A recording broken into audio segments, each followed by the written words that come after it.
Yep. I'd like to call today's meeting to order. Sorry. Ms. Laura, can you do roll call, please? Yes. Member Bonslett? Here. Member Ciocciola? Present. Member Core? Here. Member Lamb? Here. Member Pretty? I'm here. Member Quilty? I'm here. And President Tommy. Here. Thank you. Thank you. So today in closed session, we'll be talking about personnel listings, conference with labor negotiator, conference with real property negotiator, government code 54957, public employee dismissal, conference with legal counsel, as well as conference with labor negotiator. Are there any comments on closed session agenda items? There are not. Awesome, thank you. We'll go ahead and recess to close. Close.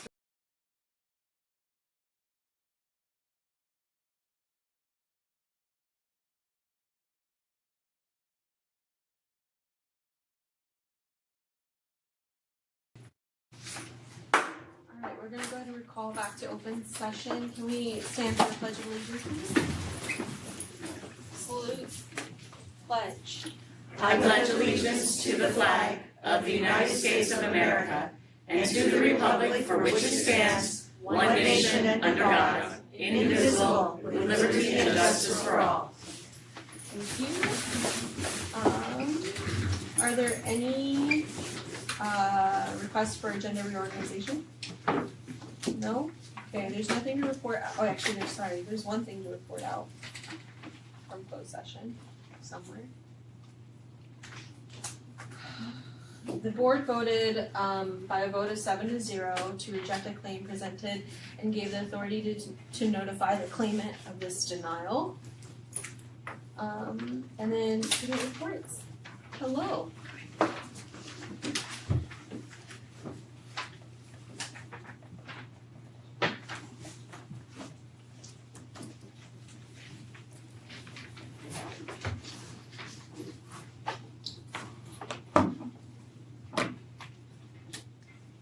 Alright, hi. I'll start by saying we're very happy with how our student section's been this year. We've gotten a lot of participation. A lot of the freshmen are in the student section a lot more. Obviously, the Mayor's Cup didn't go the way we wanted, but still happy with how the student section looked. And then we had our club rush about a month ago. We had over 40 clubs sign up, so we're happy again with how many clubs signed up. And then our speech and debate team over the weekend did a great job. 4 people made varsity. We have Ramanjit Badwal and Ekimji Nanar went 3-1, and Abdul Azizi and Guadalupe Sandoval went 4-0. And then we've come to a decision on our homecoming theme. It's going to be the Star Wars theme, and the dance is going to be on October 25th, and the game will be on October 24th.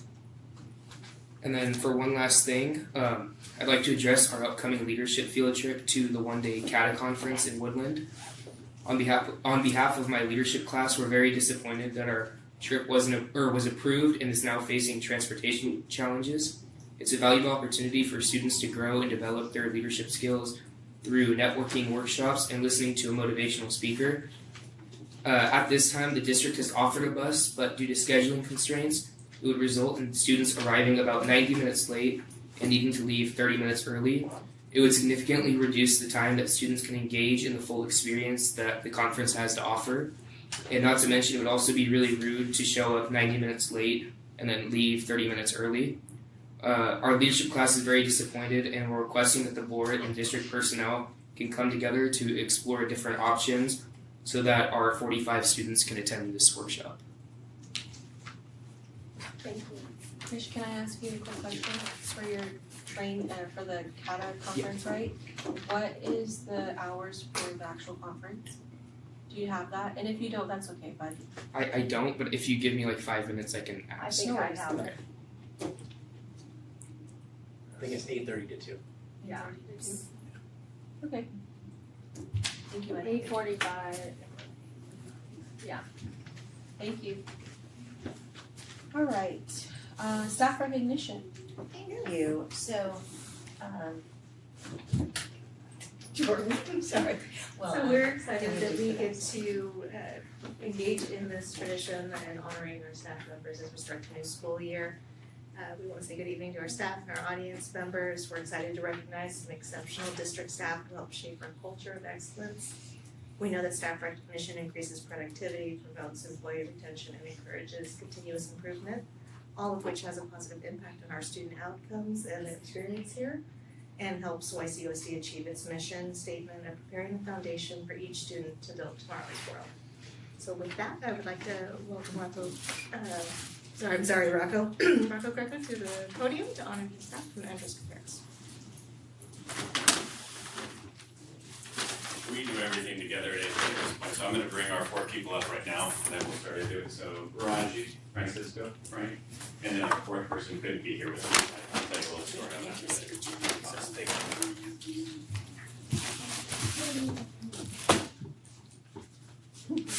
All right.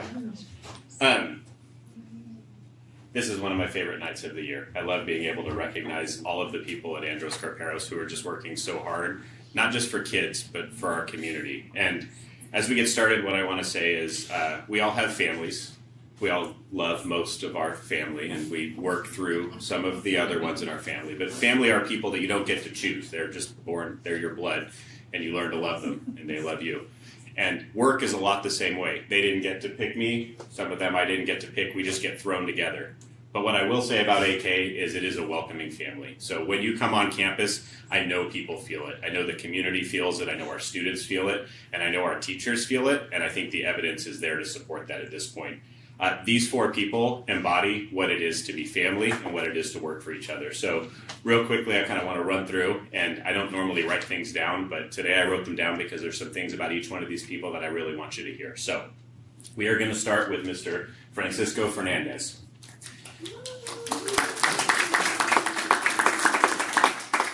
So at this point, Andros Carperos is a place where everybody belongs. Daddy? Want to come up with Daddy? Come on up. It's okay, bud. Come on up. So, yeah, and I remember when he was just a baby. it's a place where everybody belongs. And Mr. Fernandez runs our web program. Web stands for where everybody belongs. And what you'll see in the people tonight is they're not just doing their jobs. I wouldn't bring before you great teachers because I would have to bring you the staff in whole. At this point, what I'm bringing you are people who go above and beyond and doing the right thing, doing the kind thing, and modeling what we ask students to do on a regular basis. So Mr. Fernandez utilizes students every day in his elective web class to build culture at the school. And the class is all built around giving back to the school to create an environment that continues to weave together students helping students. We all know that you learn best from people who are similar in age. They can get through to kids in a different way that we can't. So our web students under Mr. Fernandez help to run what we're doing this year as our no referral assemblies. So on Fridays we have a tradition, and his class helps with all of the traditions. The first one of the month, we do a no referral assembly. Kids that have exhibited all the traits we're looking for in the month get to come, and we bring in a laser light show, Mongolian dancers, whatever it may be, something just to reward them for their good behavior. Mr. Fernandez's students are in there. They're helping to run the assembly. They're helping to make sure kids are on the best behavior. They've got slips, and they're looking for the kindness traits that we're teaching. They're an integral part of helping reward our kids for what they do, and it really helps when the young ones see that the older kids think it's cool to do the right thing. So it helps reinforce that on both sides. It helps our junior high students be more mature. It helps our elementary students see the right thing to do. They facilitate the Walk of Fames. So when we have kids who are going across the stage, they're a little scared, they're there to walk them. They're there to make sure they come off the stage, safely get back to the class, don't do things they're not supposed to do. But the kids are built in there. They're celebrating with the adults and with the families and with the kids, rewarding kids for doing the right things. They also come and they help our awards assembly. So we end the month with an awards assembly. And one of the things in those awards assemblies is at AK we run a kindness campaign throughout the year. And they look to make sure which kids are being the kindest, which classes are going to take the wolf pups. So each assembly gets a wolf pup to take back to their class. But his students are the ones who are watching and making those selections on who are doing the right behaviors. And it's all about modeling. He's also the kind of teacher that on top of being exemplary in the classroom, you're going to find him running intramural tournaments with Webb. When there's not a tournament going on, you're going to find him out on the blacktop playing with the kids, or he's going to have his room open running an informal video game club so that those kids have a place to be during lunch. Just everything that you could do to embody what we want out of our teachers, not just to say, but to show our kids what we're looking for. That's Mr. Fernandez. So for tonight, I wanted to congratulate Mr. Fernandez. Thank you so much for your participation. And I'll hand the certificates and we do the picture after we do all of them. Awesome. Okay, so thank you for being here again. The next one we have up tonight is Mr. Frank Bender. So Mr. Frank Bender,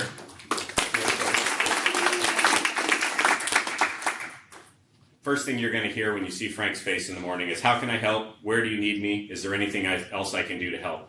And I don't just mean like he's kissing up to the administration doing those things, because it's not usually me he's saying them to. But as I'm going out to be in traffic, I hear him in the copy room unloading paper, asking somebody if he can help them with copies, going by our new teachers and saying, hey, I'm going to cover your duty for you today so you can have a little bit of extra time in your room. He is exactly what we look for in kindness and what we try to model for our kids in this day and age. And not to mention, when he's out every single day doing these extra things, he's also the first person to jump into the danger zone, which is traffic during solar construction. He's out there helping us in the streets with that, making sure kids are able to be shuttled in safely. When we had to have, unfortunately, kids don't come in these nice little 24-pack bundles. So when we had to have a 1-2 combo, Frank was the first one to step up and say, I can do that. I know how to do it. Here's what I need in order to make it work right. He's doing an amazing job. I would tell you almost always when you have a 1-2 combo, you're going to get calls from some parents that say, I don't want my kid in that combo class, or can you move them? I don't feel like it's appropriate. You don't get that when Mr. Bender's teaching the class. The kids are happy to be there. The parents have huge trust. The community knows him. And so everything goes well when he's involved. He's helped adopt UFly in the K2, helping some of our other teachers work through that process of getting it in. We took on a new Avid school-wide orientation thing this year where we are going one binder system, one communication system. He's been integral in helping get that off the ground and ensure it's going in all the places that it needs to do. He's just one of those people that does everything without being asked, without looking for a reward. And he doesn't do it just to me. He doesn't do it to admin. It could be a custodian and you'll see him out helping pick up trash. He notices when people are having a bad day and he's there in order to fill that gap. And so that's why Mr. Bender is here for his award tonight. Okay, the next one. When I say Ra, you say G. Ra. G. All right. Raji brought her whole family out, and she said she was going to call in sick for a month if I did that to her. But now that the board knows she might do that, she can't call in sick for a month on me. Okay. Raji's another one who's just a heart at the school. She is about inclusion in every capacity of the word. There's never anything you could ask Raji to do, other than maybe being up here getting embarrassed right now, that she won't do. And especially if it's for kids or the other adults. You find people go to her for support, the adults around the campus. You find the kids. She's teaching our first section of Discovery. There wasn't a hesitation this year. It was, I'll do that. Let me take that over. She's brought that in. The program is going very well for the kids who are in that program right now. Raji find ways to help no matter what. She runs our Punjabi club and all of our events, but she does it in a way that makes it inclusive to everybody. I find myself dressing up. You find other people doing the same. And then the same thing when we get to Hispanic Heritage Day, there's Raji, making sure to be helping, making sure that everybody feels included in the campus and does everything that they should be doing in order to model the kindness that we're looking for out of students. I'll also mention that Raji's out there every day in the war zone that is traffic around AK. Without hesitation. She's out there, she's helping, she's cheering people on, she's smiling, she's being stern in tone when she needs to be. But she's out there along with our PTSO and everybody else trying to make sure that we have a smooth transition and that it works well for people. And it's not just in that capacity, it's in every capacity. If we have a gap, a classroom needs to be filled in a day, there's something that has to be done, Raji will be the first person to step up and say, I've got that, I can do that for you. And she's doing that for the kids. The kids absolutely love her.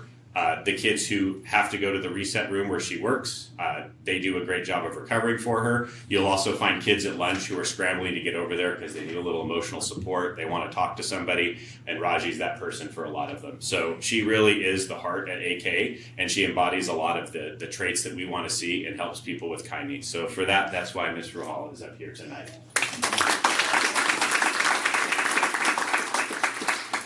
And then I wish I was making this last part up for this fourth person. But our fourth person is new to us this year and has kind of come in with a bang of the things that she's doing. She's also on search and rescue for the county, so she's out leading a search and rescue training right now, so she couldn't be here tonight. And she did ask me, do you want me to try to cancel it and see if I could be there? I was like, no, the board will understand. I'm just going to read out and kind of tell them why we're giving you the award, and then we'll present it back to you in front of the staff at the next staff meeting.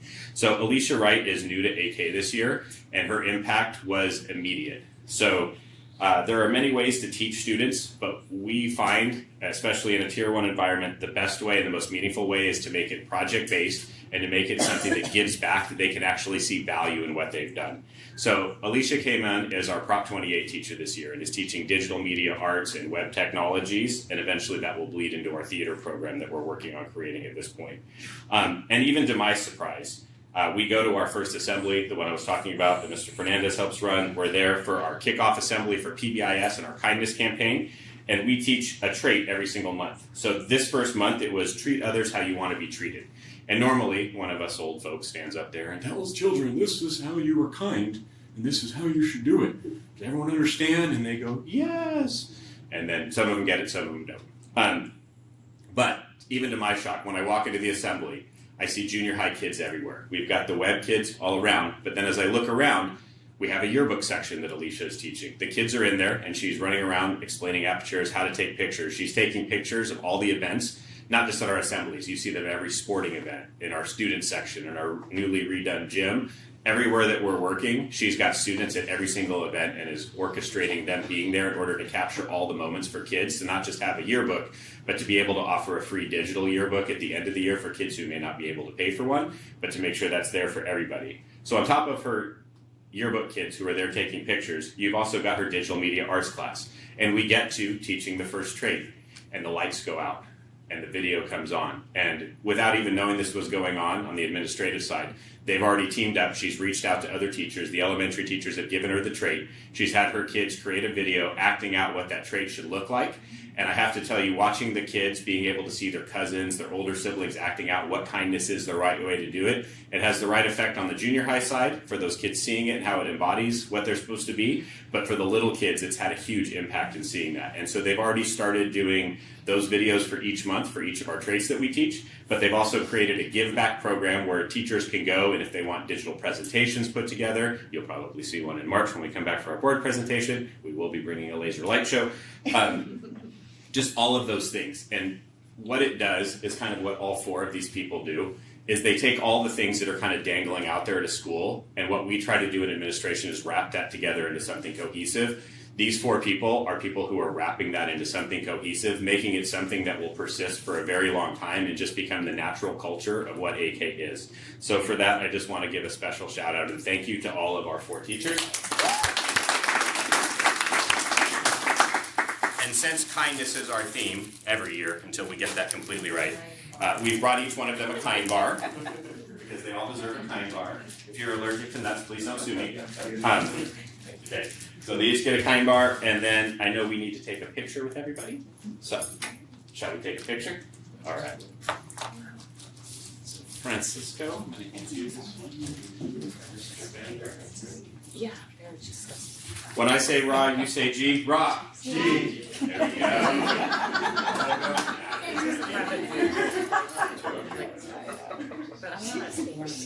She was just putting her guard down too, and then you Rather redid than it. Hershey's.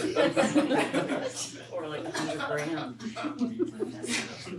I know. Okay, guys, I think she's Girls. catching a cold. smile. It's like Let me take one more. eating a Thank you very much, and congratulations to all of you. I have a question. Can I ask you a question? So, just for the three, if it's okay. I didn't cause the accident out front. Oh, okay, now I know. Thanks. That was not No, me.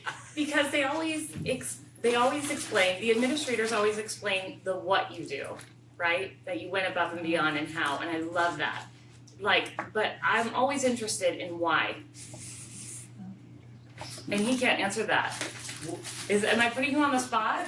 Because there's a reason why. Well, for me, it's one of those things that I've been here quite a long time, and when you see the new staff come in, they don't know each other.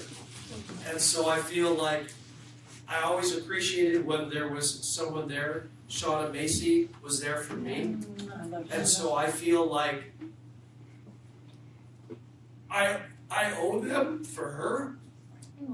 I know many of you may not know Shauna, but she was a beautiful person, and so anyway, I do that because of that's how she taught me. She was there for me, and I feel like I should be there for others. That's beautiful. That was beautiful. Pretty simple. Thank you. Thank you. For me, it's more of a, I'm doing things for them that I wish I had when I was going in middle school or even elementary, bringing those positive interactions with everybody, and it just makes me happy. So that's why I do it. It's funny how that works, isn't it? When Yeah. we pour into others, when we refresh others, we ourselves get refreshed. Yes. You don't have to say, because I know, I get it. It's okay, I'm glad you went first. But you never know what a kid is going through. So I try to make it a better day. That's awesome. Yeah. Thank you very Thank much. you. Thank you, all of you. Can I just say 2 cents, like, about all 3 of those teachers?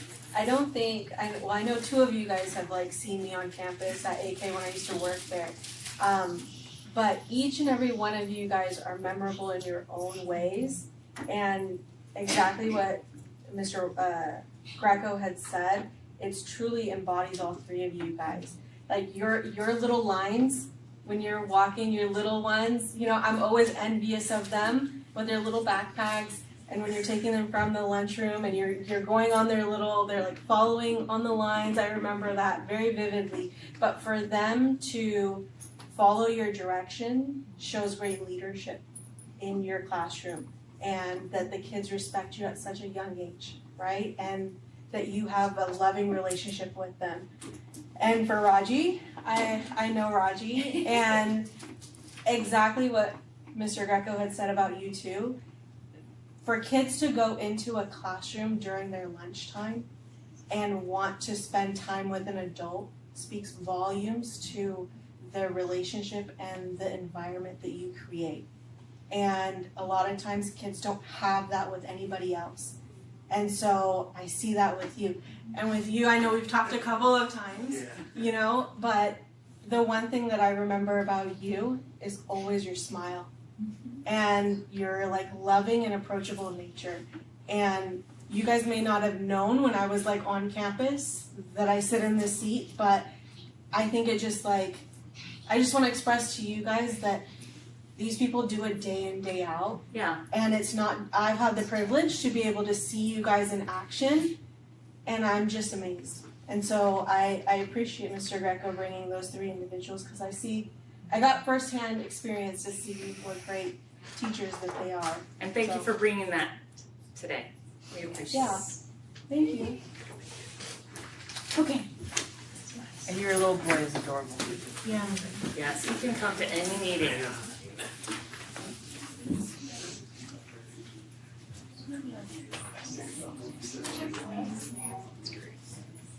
I'm still waiting. Oh wait, for my what? aunt. But Mr. Greco. sorry, I'm totally kidding. Thank you for I'm still coming. waiting for my plan.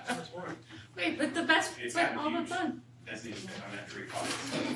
Okay, I don't want a big one. Thank you, Just kidding. Bye, thank you so much. Okay, Berry School Showcase. Thank you. And so tonight we have Principal Ben Moss here to showcase Emphasis on the work of Berry School. My alma mater.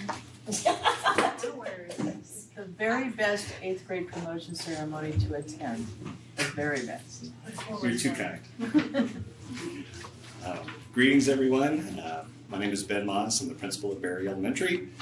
It's my privilege tonight to share with you many of the aspects of what Berry School is, what's going on there, and where we're headed. So, up on the board there, we have our Keeping It Real slogan. And we try to promote respect, effort, attitude, and leadership in our students. And this is a common term around our school. We want to know our students keeping it real, and they let us know if they are and what they're doing. And we try to reward them with PBIS points and positive accolades for their efforts, and we love catching kids in the act of doing good things. Berry School is the oldest school in our district, established in 1861. It was just outside or near the Sutter Hawk Farm, and pre-Wild Wild West. The school's been there. It was measured in rods and bought with 13 gold coins, the land that it sits on. Our former superintendent tasked the principals 1 year to give a history of their school, and mine was like a thesis project. It required some in-depth research, a lot of visits with community members who had retired out of our district, going through some archive information with our paper and at City Hall, and I learned a lot about the school, and it's a great place to work. Accolades that we have received as of recent. We were awarded this year the Silver PBIS Award. We also partnered with the Blue Zones Project to be a Blue Zones approved school, where we try to assist students in making healthy choices and trying to provide them more accessible choices on campus when they are there. And our most recent and one that we are very proud of was at the end of last school year, we received the Purple Star Award. It is for assisting military students who usually have high mobility, where they are transferred from one base to another. It could be at the start of the school year, mid-school year, end of the year, and trying to make the ease of transition the least challenging as possible. We are the first and only school in Sutter County to have received that award. Our goals this year, we are focusing on literacy, numeracy, our second language learners, and facilities and safety.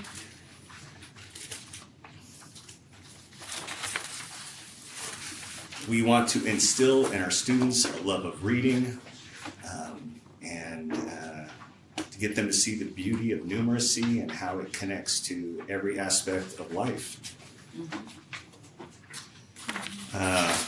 We know that when we arrive at work, it's every student every day. That literacy and numeracy are not subjects, they are life skills. From driving your vehicle from home to work, from calculating a budget for the month, to looking at buying a home or a car, all these things factor in. We assist students in challenging them to read more frequently, to provide feedback by giving book reports, oral book reports to their peers in classes. And we know that these competencies that they need are critical at the TK 8th grade level. Trying to do intervention as students grow and have developed bad habits or ways to compensate for skills they don't have are very difficult to unlearn and learn the correct ones. Interjected a few photos in here from some of our events at the school. The one at top is from our cultural night. We branched out our parent club to include a culture club to raise awareness of the diversity on campus. And here we have some folkloric dancers and singers in the background. This is in our cafeteria, small and tight, but very homey and a very enjoyable evening. Lower right corner is our annual career fair done with our Abbott elective students in 6th through 8th grade. We were challenged by our teachers to allow all students to attend this. And at first I was reluctant to let some of the lower grades come because I didn't think they would see the value in it. And I was proven wrong, and surprised at how interested young kids were in career opportunities and what they could be when they got older. So they taught me a real big lesson that day. Lower left, I want to thank Mr. Greco who left. He and I did this mural project one weekend. He's quite an astute artist and taught me a lot that day of how to tag a school and do it well. We also focus reading and writing as a culture on our campus. We want students doing this each and every day across all subjects. We encourage the thought process for putting their thoughts to paper and their opportunities to share those thoughts with their classmates and their teachers. Here in the large picture, last year we challenged our ELAC students when they were taking the LPAC test to incorporate their AVID strategies that they learned. We had 21 students redesignated out of the 130 that we had. And through attrition of our 8th grade, we are down to, I believe, 93 students now in our second language program throughout the school. And these are students using those exact AVID skills while they were taking that test. Very impressive. Upper right is our ugly sweater run done during PE near Christmas time. We invite families to our parents who would like to come down and grandparents to enjoy that day with us. Very fun. And then lower right, during our Spirit Week, we're reading to students in the classroom, and they're got their sleeping bags and pajamas on. So demographics about our school. We have 334 students in TK through 5.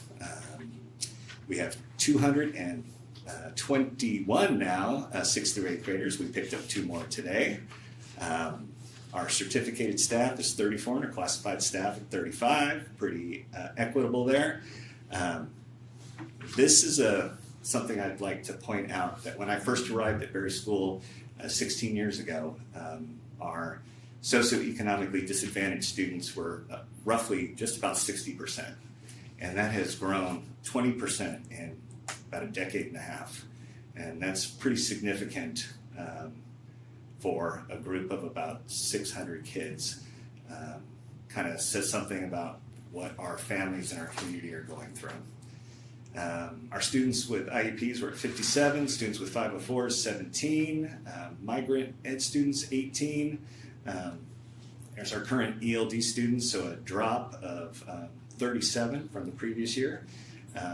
Redesignated rate was 17.3% of our students, and the state average is about 14.63. So a big increase using some of the strategies that we help with students. Our electives.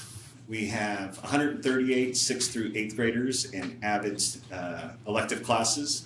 Our school is a school-wide AVID program.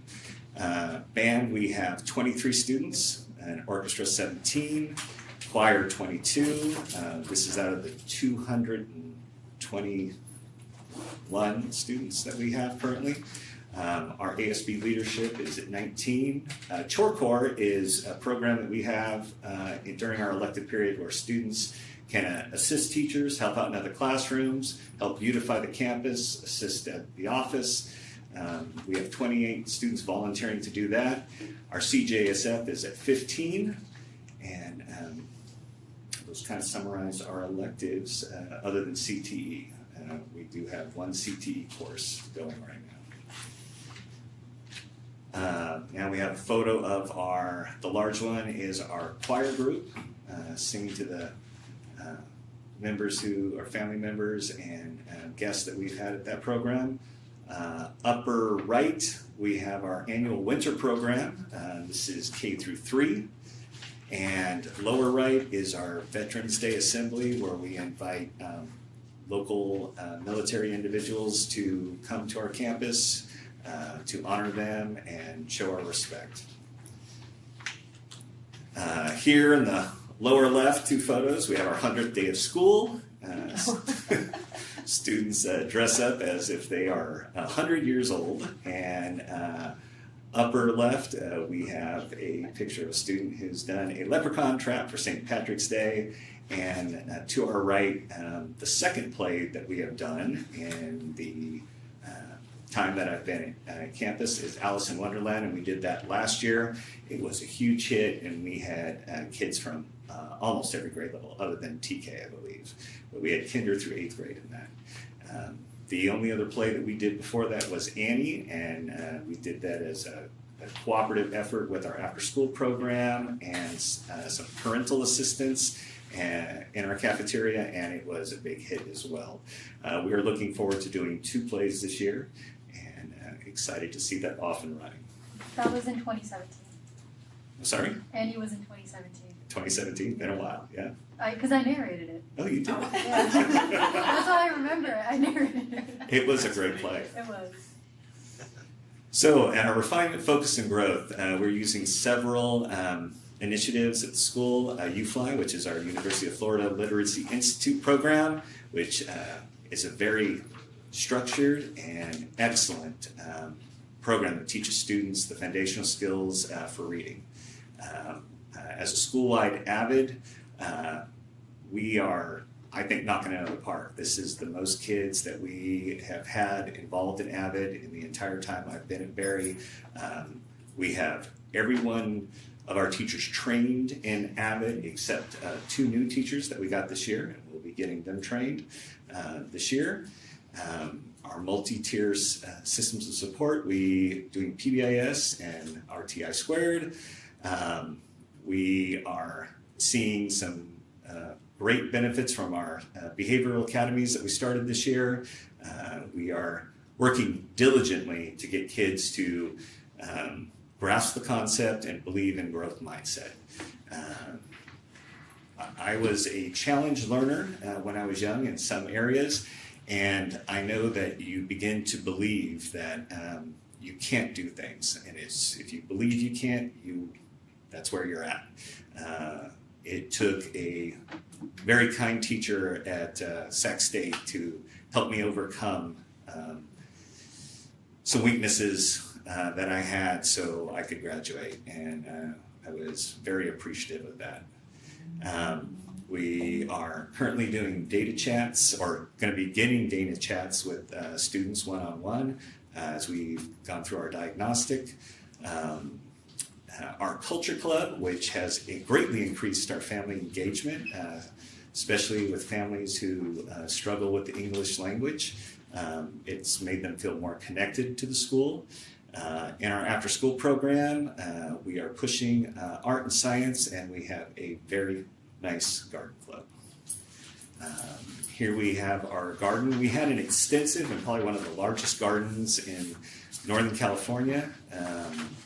It was run by our science teacher there. When we built the gym, we had to relocate it and rebuild it kind of from scratch, and now it is in our back 40, the north end of the school, and we've grown pumpkins and sunflowers, and our kids are very involved with that.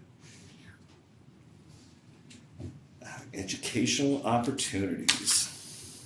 Get to that page.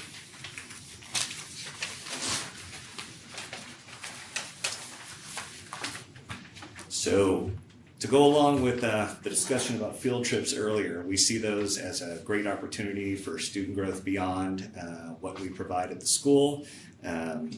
We would hope in the future that those opportunities can be expanded.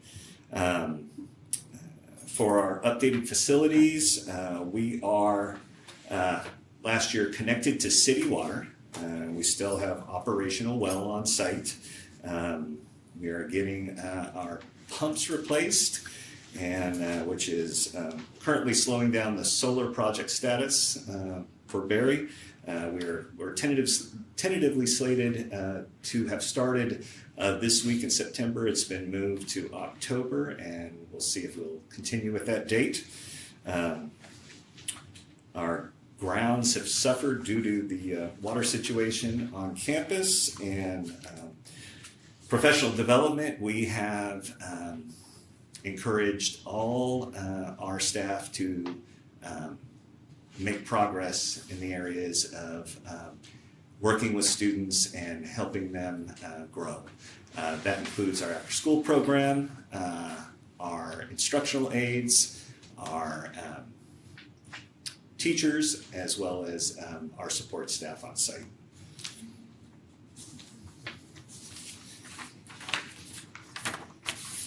The question that was asked in there was, how can the board and the district best support our school? Continued support of repairs as needed for our facilities, for our staff, continued support of professional development for all staff. I think one of the things that we found a need, we were having difficulty, we have the middle school emotionally supportive kids on campus, and they were having difficulty getting from point A to point B on the bus through transportation. And last year we connected with transportation, and we had our Vice Principal, Mr. Rabosi, go over and train some of the bus drivers in de-escalation strategies so that they could feel more competent with interacting with students who face challenges. And for our community, the continued recognition and embracing of our community and its richly diverse cultures. I moved up to the Yuba City area from Sacramento, and I have noticed a community of great giving, a community that is very connected, a community that is very interested in all aspects of what is going on within its community. Yuba City is a unique location. It is different from any place I have lived before. In the military, I lived in San Antonio, which was very much like Sacramento, and moving up here, I've found it to be a very warm, inviting place. Before we go to the questions, I did want to share with the board that Berry School has been a great opportunity for me to grow as an educator and as a person. Our staff there, who were very veteran at the time of my arrival, welcomed me with open arms and were kind and supportive. And over the years, I've learned to return that favor to others. The two complaints I tell my staff are the only ones I'm willing to hear is that our staff is too nice or kind and that they are too helpful. Other than that, the other complaints I don't think we should be getting, and we will address those when they arise. So we do value your input, and I would love to field any questions that you guys may have. So, first of all, thank you for putting all of this together. We really, my pleasure. Really love it, and for the heart behind it. And I love literacy is near and dear to my heart as a unapologetic book addict myself. And so I was just curious. I know you had mentioned some of the techniques or the strategies to get to your goal, as far as the book reports go, and trying to engender that love of literacy and literature and reading, and I was just curious about two things. Knowing that the access to print materials, like not this, but like on old-fashioned paper. Yes, ma'am. Yes. As it should be. Right. So 26 separate studies, undergird the fact that students not only learn deeper, but they're able to retain the information that they read when they interact with a paper book much longer, right? And I thank YouTube for all of the things I've fixed in my house, but because of it, it has a great place. But how much of the literacy, as far as your promotion, is paper versus screen? Previously, our IT director was an individual named James Lohman, and James and I we're completely at opposite ends of the spectrum on technology. I see technology as a tool, and in my opinion, I don't think kids should have computers in their hands until they're in middle school, at minimum. I reflected when I became a teacher and an educator. I reflected on who imparted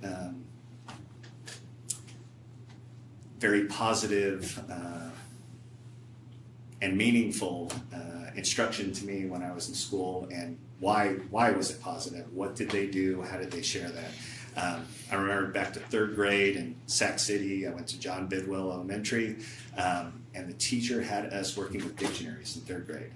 And we were to alphabetize our spelling list and look the words up. Oh, I'm sure you loved it. At first, No. I didn't care for it. But I found I learned a lot when reflecting on it. I learned about parts of speech, pronunciation, syllabication, antonyms, just from working with the dictionary. And it was incumbent upon me to find those words within that dictionary. It wasn't given to me. I didn't ask someone to give it to me or ask a computer to and then boom, it was there. It required me to put some effort into it. And I've found that most things in life, when you put effort into them, have greater value. Right. You got some skin in the game. And when I first arrived at Barry, our library was very old. In fact, we had no librarian at the time, and went after it with a little bit of zeal, writing some grants to that. And I think Barry itself, just through grants and community support, has probably invested over $40,000 into our library through community support. That's fantastic. Thank you, community. And the second part of my question is with regards to that,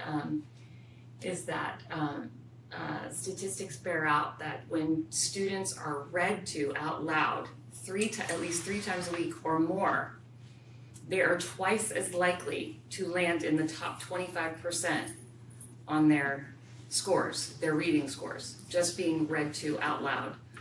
That's one of the things we try to teach students when taking tests, that don't just take a test with your eyes. When you go to lift something, if I were to try to lift that table on my own, it would be a little challenging, awkward. It's not overly heavy, but just difficult. If I had 2 other individuals to assist me, it would be very easy to move around. And that's when we're learning to incorporate sound, speech, eye contact, all these things incorporated into how we process information in our brain. And it makes the ability to retain it and retrieve it much easier. Right. So is that also part of your, it sounds like it's also part of your strategy, is making sure they're read to out loud, read to, frequently. read with. We try to get students to vocalize their thoughts. Students are a little reluctant at first. They're shy, and that's normal. They're not sure if they're right or wrong. Sometimes they just think something, and most people are afraid to make a mistake. And that's one of the first great fears that you have to overcome to be a learner, is to take those chances. Absolutely. And it makes you a little braver and have a little brighter. more courage. Yeah.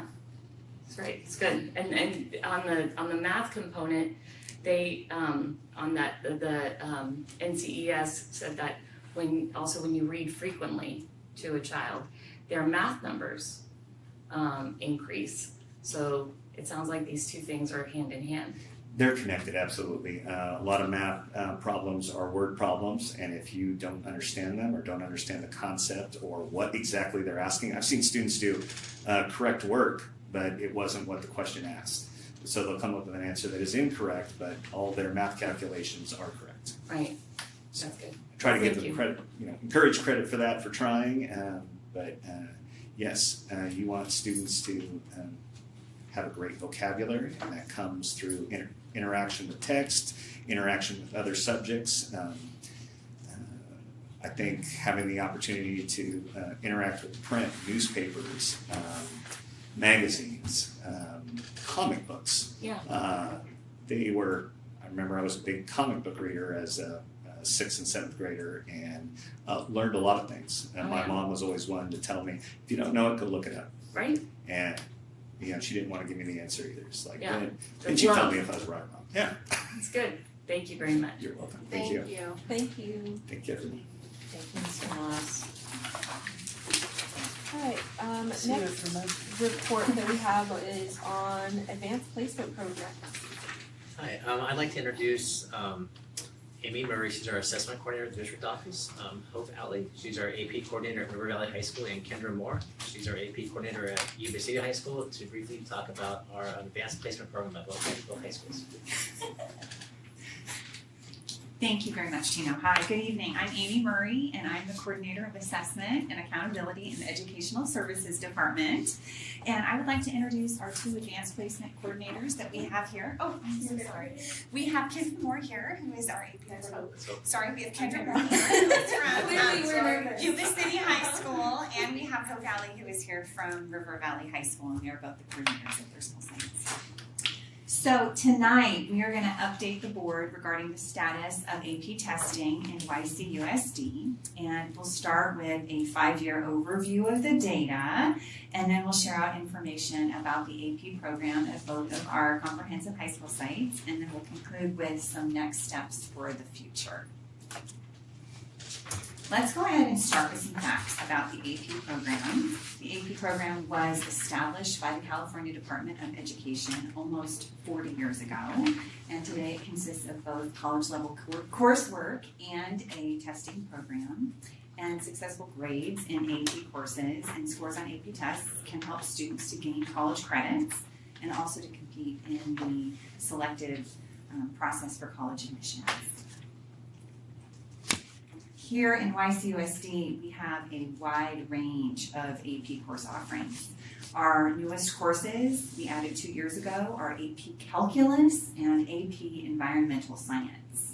It is also worth noting that the College Board audits courses annually in order to maintain course quality and make sure that courses meet college level standards. And the College Board also conducts research into student performance on the tests. It also requires teachers to submit copies of their syllabi or to adopt College Board materials with review by college faculty in order to verify rigor for each of those subjects that's taught. Our AP tests are open to students in grades 9 through 12. Most of our students complete an AP test after taking AP coursework. Although coursework is not a prerequisite, all of our high school students are eligible to take the test, including an option for students who are in homeschool or students who may opt to self-study. AP tests for YCUSD students are paid for by the district, $98 per test, and hosted every spring for the first 3 weeks in May at both River Valley and Yuba City High Schools. Most of the tests are 2 to 3 hours long, which gives you a sense of the rigor. And our site coordinators are essential for the entire process of organizing the tests at our schools for our students.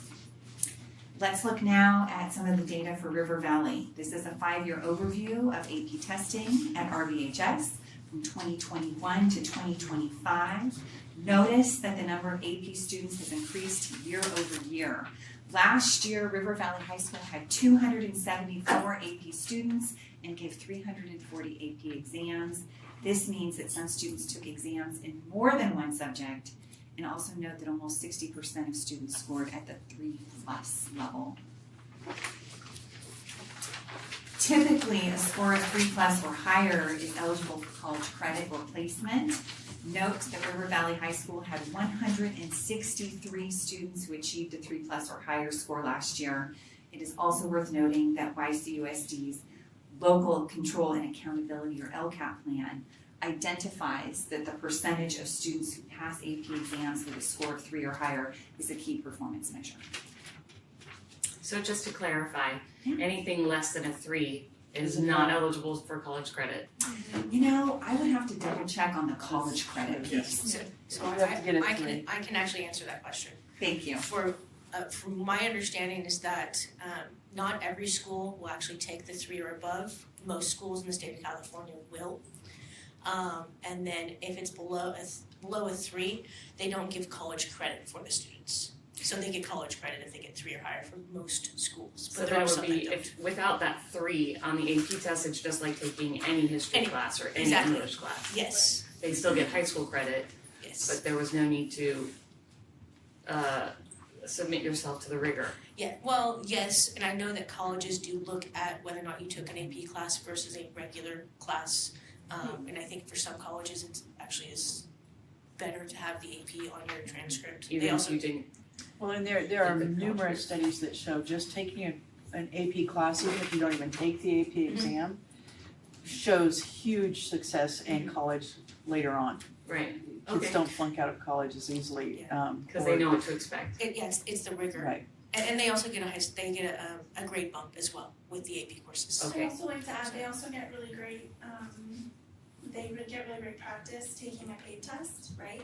So at least at River Valley, our AVID students have to take a paid test. So an SAT, ACT, even the SBAC, right? Or the CASP test, like this is great practice for that, even if they don't pass. They're Oh, so don't get me rigorous, started on so CASP. hard. Don't say that. Don't start there. Can I ask But a- I got you the rest I of don't it. wanna interrupt, but I have a question. Are the state colleges taking the AP as? So most colleges do. I know that my students have told me in the past, because I was also an AP teacher for a while.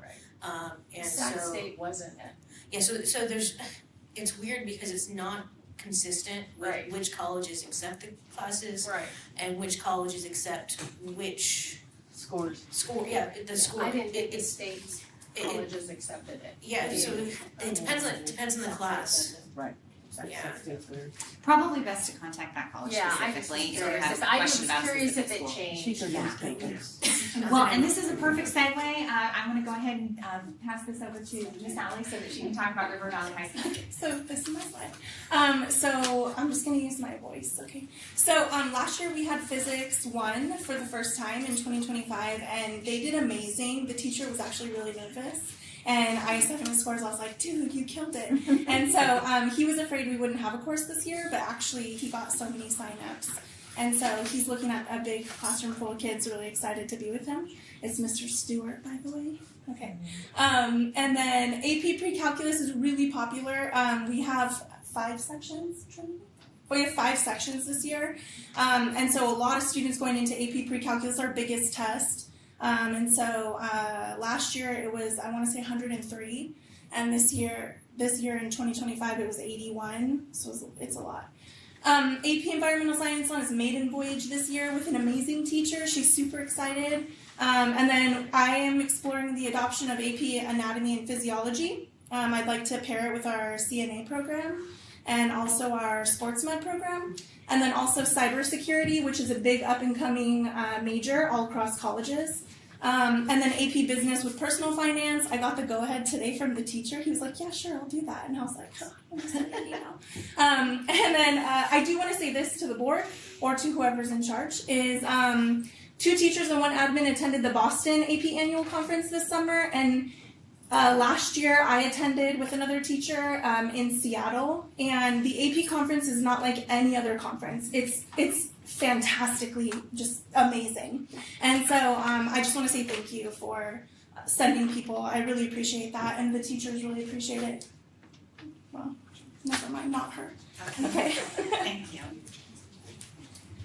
Okay, so now we're gonna go ahead and take a look at the Yuba City High School data over the past 5 years. Looking at the numbers of students who are taking the test and passing with that 3+ or higher. Take a moment to look at the chart and notice how the numbers have increased from 2021, from 128 AP students in 21 to 207 AP students in 2025. So what do you attribute that change to? Well, I think that that's a really good question. I only ask good questions. Yeah, that's an excellent question, and I'm sure that there's probably a number of factors. I think one of the factors, what Hope was mentioning, or what Kendra mentioned, was we added the AP calculus course into the mix, AP pre-calculus course into the mix, and I think that kind of increased the number of sections for the students. Okay. And also, the scores went up. Yeah. As far as the number, the percentage of students with 3+. Yeah, so we had about 64% of the students who took the AP exam in 2025 who earned a score of 3+. And I want to highlight that that's a really significant gain. Since 2021, we had only 35% who were scoring at that 3+ level. And so we're seeing year-over-year growth, and scores are continuing to rise.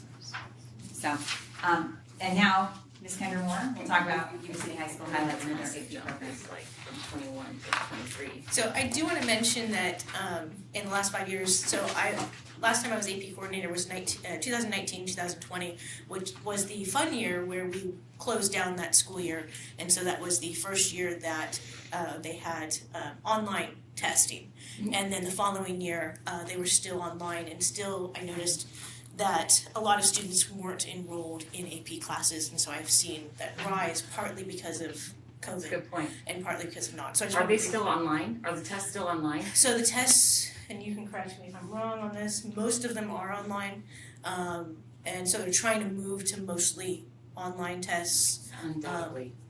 Because the students can type. The language tests absolutely are.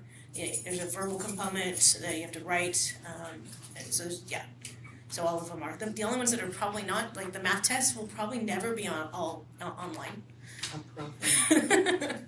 And the physics test will probably never always be all online because of the formulas and so forth. Right.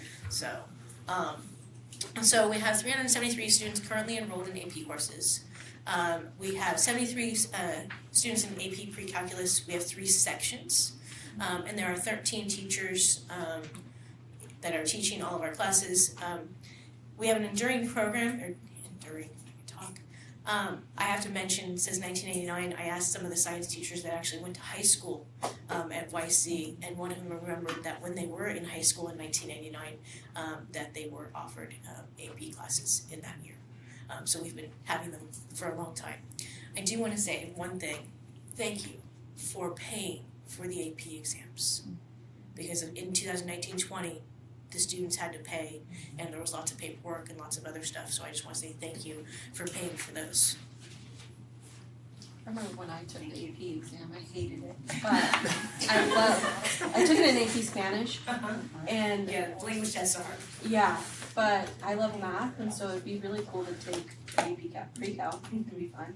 Yeah, I mean, encouraging we have some of these students who are involved. I did that. I did pre-cal, and I did chemistry, and I did. I took mine online, and I can guarantee you I would never do that again. I remember taking it, and it was like, if the Wi-Fi went down, if something went wrong, you could not restart it. Yes, and that's why we need that support of the tech department, and to make sure that everything is running smoothly and nicely. That's why we need that. Because I'd rather take it on paper. I took one on paper and two online. Yes, and I'd rather and take it on depends on paper. the tests.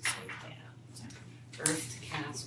So the success of our AP program is of course a credit to our AP teachers, and this is why we're investing in professional development and ongoing training for the AP teachers at our sites. And this summer we had a team of 5 teachers and administrators that we took to the annual AP conference in Boston.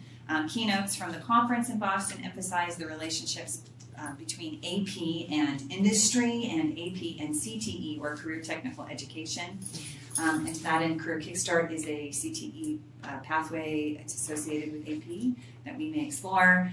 Key conference takeaways also focused on advancements in technology, and we can of course expect that our AP program will continue to evolve in the new AI era. And of course, it's most important to think about the impact of AP on our students. And I just recently had the opportunity to go to Yuba City High School and talk with our AP physics teacher, Mr. Gregory Johnson, and visit with some of the students. And you can see what some of the students had to say about the AP class, and they're just really excited for the opportunity to be there. And I was really struck by how appreciative the students were, and that they really recognize that this is a challenge, but it's a worthwhile one. And before you move on, just really quick, I want to point out that Mr. Johnson actually has 3 or 4, trying to remember, different AP courses. He teaches Physics 1, Physics 2, and then there's 2 computer science classes. No teacher. So next steps, what's next for the AP program at the state level and at YCUSD? Changes coming at the state level with the 2025 dashboard, which will consider a student who completes an AP course with a grade of C- or better as prepared for college or career. The old rule required students to score a 3 or higher on at least 2 AP exams to be considered prepared. At the district level, embedding AP success in our LCAP signals the district's strategic commitment to academic excellence and equity. Our LCAP envisions the continued growth of the AP program in the future. Specifically, the LCAP focuses on access for some of our unduplicated students, which is addressed by providing funding for testing. And we will continue to monitor our student scores with the goal that 70% of our test takers will earn a 3+ by 2026, 2027. We may also want to expand our course offerings. We will continue to support teachers by sending a team to the AP conference again this summer. AP can also complement our dual enrollment program by offering flexibility with course selection and direct transfer options. For example, you can use dual enrollment to take specific courses that count towards your chosen major and also take AP courses in the broader range of subjects that might not be available through dual enrollment. And while dual enrollment provides the ability to adapt to a college environment, taking AP courses shows the ability to be able to handle college level coursework. So for more information about AP, please refer to these websites. You can access score distribution information from last year to see how students performed across the United States and internationally. You can also learn more about the program and its benefits to students and more information about the SAT and ACT testing, also available through the College Board. So thank you again so much to both of our AP coordinators, to Ms. Ali and Ms. Moore, and please let us know if there's any questions that we can offer. And thank you again to the board for your support. So, I was an AP Lit teacher for years, okay? I love AP courses. It's my jam, okay? I remember. So, dual enrollment has kind of scared me because I know that a lot of AP courses are much more rigorous than a lot of the junior college courses they're taking as dual enrollment. Yes. I know that for a fact. So my question has always been, how is AP going to continue if kids can take an easier way out by taking a college class where they're guaranteed college credit if they get a C, where they will only get college credit if they get at least a 3, and that's if the college accepts it. So what are we doing to make sure that AP continues? Because it's so much better and so much more rigorous, and the kids learn so much more from an AP course than they do from a junior college class. You know, I think that a lot of the things that we're doing now, like sending our teachers to our training, making sure that we have a robust, selection of courses that are available, making sure that we're publicizing, all the benefits of getting that rigorous and, really college level preparation. If you can pass your AP class, you know that when you're going to college, you're going to be able to handle the coursework. Right. And the experience of being, there on campus with AP, to be with your peers, taking this class together with your cohort. That being said, we're offering different pathways. The courses that are offered then through AP and the dual enrollment program are actually different. No. Yeah, so they offer Not all of them, but Not in English. Yeah, But a so different experience. right. there are similar courses, but I think part of this it's coexisting. So how do they complement each other? How do they coexist together? Because you're going to have some kids who, for example, we don't offer ASL in our curriculum currently. So there's going to be some kids who want to go and take a sign language course. Right. I think that's totally viable if a kid has an interest. So I think we have to find ways where they can coexist. And one way to do that is by expanding our AP offerings. So for example, she talked about anatomy and physiology and how that could be a side course to our CNA program. So I think there's some natural inroads with AP because they've actually increased. Yeah, I see that. I'm very excited about numbers, that. Yeah. Because I was worried. I will say, because you know me, Shelley, that I taught AP stats for many years. We no longer offer it at either YC or RV because of the dual enrollment. we don't have enough students that sign up for it, so it will not fly. And so the kids are going to the college, and it is, they've told me, it is easier than the class that I taught. It's one of those things. It's really hard to. It's really a hard balancing to. act. It's really hard to like indicate which way is the right way. I just think we want to give kids multiple options, and I think some kids are going to be more apt, like you saw the quotes with AP. Like for example, I was in Greg Johnson's class last week, and what he's offering in his classes are phenomenal. So those kids, because of the teacher and because of the course, they're going to go to his class. But I think it's just giving them options is really the important piece. And even at YCUSD High School, we have Katie Woman. You know, she's an on-campus dual enrollment teacher. You know, she's teaching our kids on our campus, and I think that's phenomenal. But at the same time, you know, we have other AP courses like AP Pre-Calc that we don't offer at the college. And those kids get an opportunity. So I think it's how do they coexist at the same time and complement each other? Absolutely, and I'm also really heartened that our AP data. I mean, we are just going up and up and up. I mean, as you can see. So I'd say we're trending up. We're trending up at AP. Yeah, I apologize. Thank you. Okay, thank you. And thank you for the work you guys do, because Thank you guys. it's not easy. Thank you. Sweet. All right, comments from the public on items not on the agenda. We have one.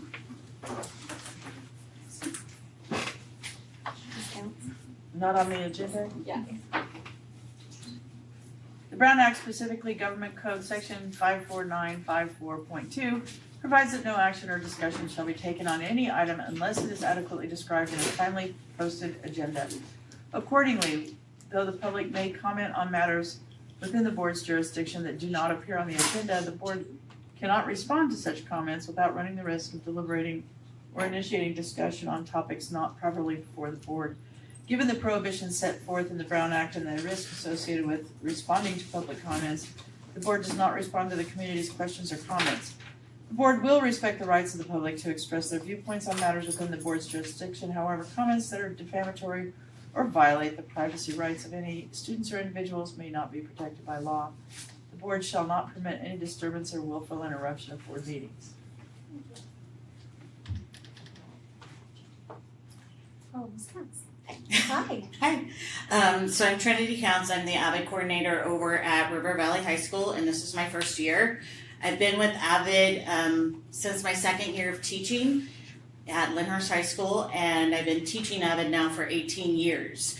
And Yuba City, I came to Yuba City because my school at Marysville, Joint Unified, decided to drop the AVID program. So that's the sole reason I'm here. And we have grown in our AVID program. We saw that from Ben Moss's presentation, that the middle school AVID program is growing. Traditionally, my ninth graders will go to UC Davis because we try to get them that hurrah big school first. And then my sophomores will go to Sac State. My juniors will go to Chico State. Currently, because we have so many middle school students going to field trips as well, the students have already seen those three. They've been to Sac State, they've been to Chico State, they've been to UC Davis. And they might have been to some sprinkling of community colleges around, not Yuba, but around the local area up in Chico and down in Sacramento. Over the last couple of years, we've been told that 2 o'clock frame where you have to be back is not a real thing. And so they said, push for those field trips. And I said, okay, I'm excited. So I get my team ready, and my freshmen are super excited to go to UC Merced, another close university that they could attend and has a really good population and growing community, along with CSU Stanislaus. I got a denial just recently that basically told me that trip is too far out, and to maybe try for the 3rd or the 6th whenever students are not in session. That is hard for my high school students because they are the babysitters, because the parents are working on those days. I have not heard back for my 10th grade trip that is going to the Bay Area, but I find that if I got that response because it's too far out and we would not be back until 5, I feel like I will get the same response. I also got a response from Tino, and I understand we're trying to get the kids to maybe go to UNR because that's exciting. It is a college that a lot of our students go to. But again, it's too far out and not possible. I tried to get it brought to you guys for going across that 10-mile state line. So I'm asking the board and the district to look at creative solutions for this problem that is obviously not going to end anytime soon. Can we just do better? Because we are a very large unified school district. I found that out going to my CTA conference, that we are considered large. So is UCLA or LAUSD, but we are also large. And I want students to be able to see things that are more than 40 minutes outside their hometown. So I'm just asking, can we find ways? Thank you. Thank you. Consent agenda. I have a question on one item E, so if there's no other questions, can I get a motion to approve with the exception of E? I'll make a motion to approve except for E. Second. On a motion by member Lamb, second by member Pretty, all those in favor? Aye. Any opposed? Hearing none, motion carries. I just have a question on the Rising Star SPED contract, and I apologize, I should have brought this up earlier. But I understand that this is for a student that's moving from one school, one NPS to another. Two things, when we're looking at the actual contract itself, the agreement terms, when you look at, and I don't mean to like nitpick, I'm sorry, but on the first page, it talks about the school days. So like the regular minutes will be 315 and 240 during the extended school year. But then number 2, when you add in the regular school year and then the 22 days of the extended school year, that equals 211. So that's not the same as the 240 above. And then when you look at number 3, the estimated number of days is 203, which is not the same as number 2 or number 1. And then my other question, when it comes to the rates, I know that the SELPA had put out like a master contract agreement. My apologies, I don't have that part in front of me, but I just want to know if the rates that were handwritten in align with the negotiated master contract rates that we have with Rising Star. Because they're just handwritten in, and I apologize, I did not ask in advance, so I understand if there's some things, but I do know that when I attended SELPA Ops Council meeting, the one thing that was brought up was like how many days the Rising Star is putting into the contracts, and that not aligning with the normal traditional school. And so if we are providing like traditional school days, which is 180, like all of our students, and then we're adding in additional days for ESY, I just want to make sure that the numbers that are listed are adding up, right? And it just aligns. Yeah, so internal staff filled this out, so I don't know about the number of days, and I'm going to make an assumption, but we can verify that the rates that are quoted here would be in alignment with those negotiated within the SELPA, but we would have to verify that because I don't have those numbers in front of me. Okay. Is this going to impact the student being placed in a NPS that's closer to us? Is this going to impact the date of them moving And forward? if we pause on this until we have the answer to that? Yeah, I don't know that we can pause on this because we do need to, the student is not placed at the other non-public school. So can I make then a motion that we align those dates to reflect the correct school year in addition to the appropriate ESY, and also reflect the pre-negotiated master? Yeah, and I'm gonna make some assumptions that the numbers above are the actual school days, but the student is not coming in at the start, so I don't know if that's why the numbers are different, but that's some of the assumptions. But the 240 that's listed is in excess of ESY and. Yeah, and some of the schools do, so some of our other students do run in excess of the number of days is because Okay. the NPSs run longer, but we can verify those dates as well and make sure that they're accurate, because I don't know. Okay, Yeah. so I mean. Jasmine, did you make a motion? So I don't mind making a motion that we approve the contract, Well, wait, provided that that information that Jareen has shared is correct. Which is one, the pre-negotiated rates, and then number two, that the days are correct, provided that's what's in the IEP. Is that a fair statement? Mm-hmm. And if it's not, then it can be brought back to the board? Okay, I'll second that motion. Is that, it's already on the floor, so. no, but we can still discuss, right? But is that, And you can always amend the motion. is that clear? It's good of you. Okay. Is there any other comments? I guess my question is, why are we paying beyond the number of days? So some kids, ESY is summer school, right?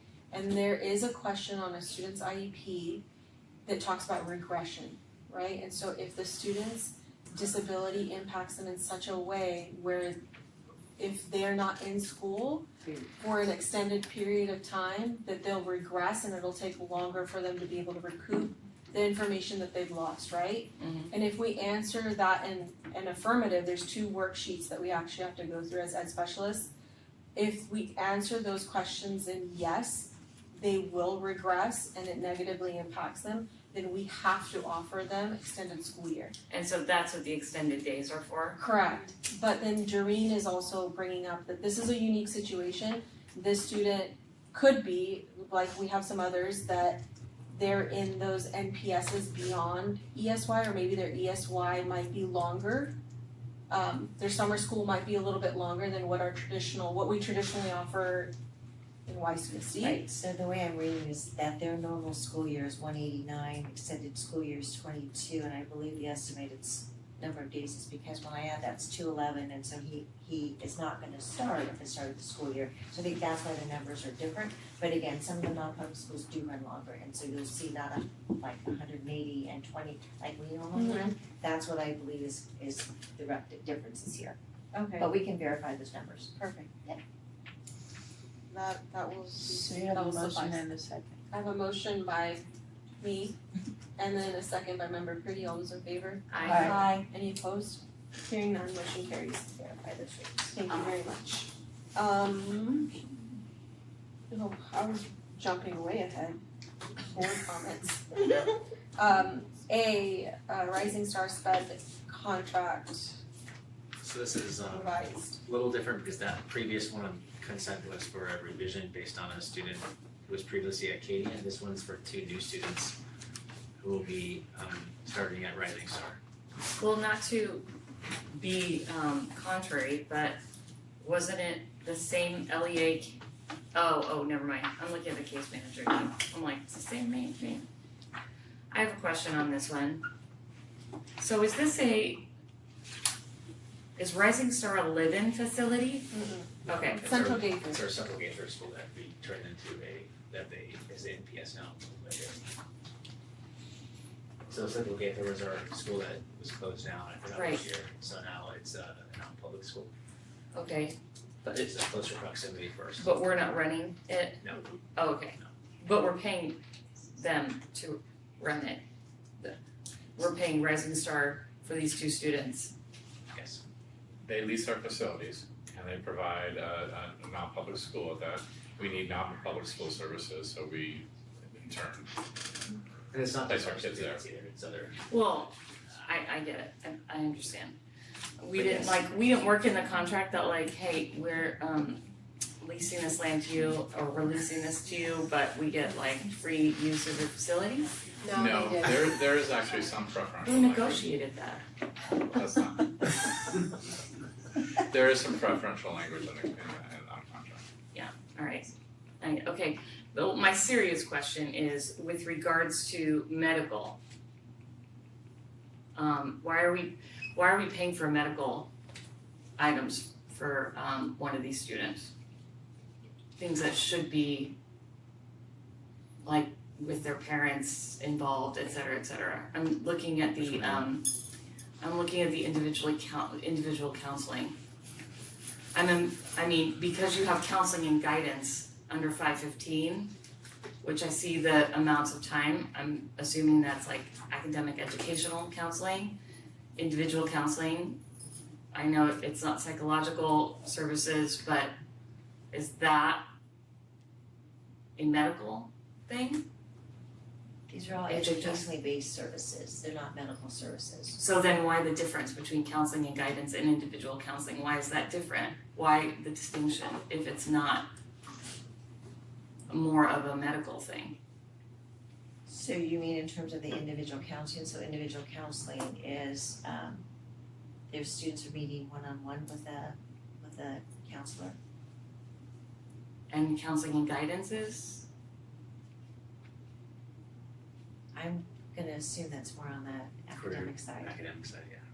So then if, But we would need to verify that. so if individual counseling isn't academic, I guess my question is why are we, Well, but you said it, So we're required by law to provide counseling support to students who need individual counseling. So you'll see those not only for students in non-public schools, but also within our own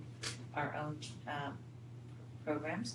So it's not a medically based model in terms of counseling and therapy the way it's on a medical side. This is based upon the need for students because of the social emotional needs to be academically and educationally successful. Those are the services that we provide within the educational setting. okay, but it's just educational counseling or the counseling that leads to educational success. Yes. We're not doing any of the No. things that a therapist with parental approval and et cetera, that is This is an HHS, educationally that's, based model to help them with their social, whatever's the social emotional issues that are blocking them from being able to be educationally successful. So it's an educational model, it is not a medical model. okay, thank you. That's my only question.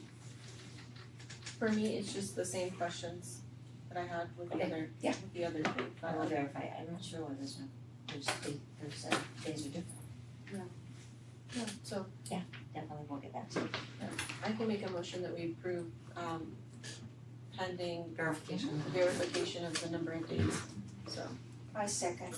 A motion by member Dami, second by member Poncelet, all those in favor? Aye. Any opposed? Hearing none, motion carries. B, MOU between BCOE and YCUSD for migrant ed services. Currently, we have at most of our schools, we have a number of migrant students. There's a migrant education program run by the Butte County Office of Ed. In addition to our school district, they work with a lot of school districts in this area. It's called Region 2. Some of the services they provide specifically are tutoring services for students, academic tutoring services for English and math. They provide college and career case management, parental support. So currently we have a list of students. Most of our migrant students are at AK, Yuba City High School and Park Avenue Elementary School. And so this would be a 1-year MOU with that County Office of Ed to support our migrant students within our district.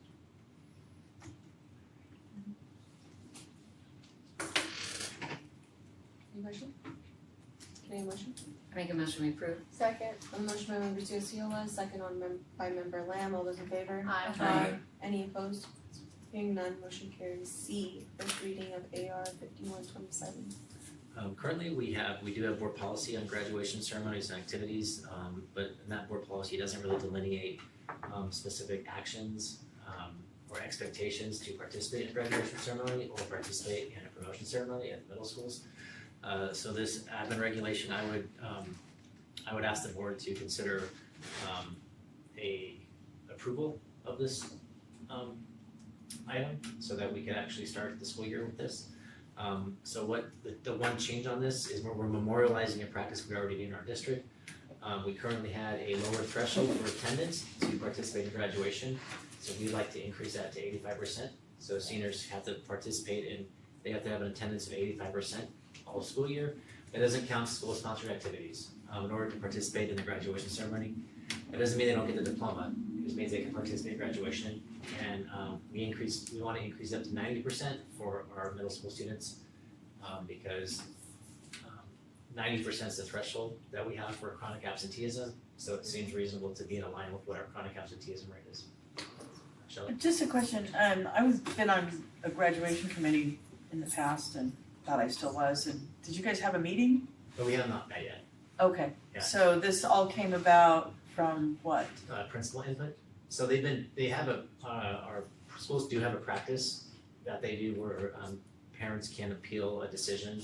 Right, At the high school. believe me, I've sat on You've some of got those. those, yeah, so this is just memorializing that practice. Right. So in terms of the grade, it's not affecting the graduation course of study. Okay, so I have 2 comments on this. I think it's amazing, I like it, okay? If you do have a grad committee meeting, I'd like to get informed, cause I'm really interested in that.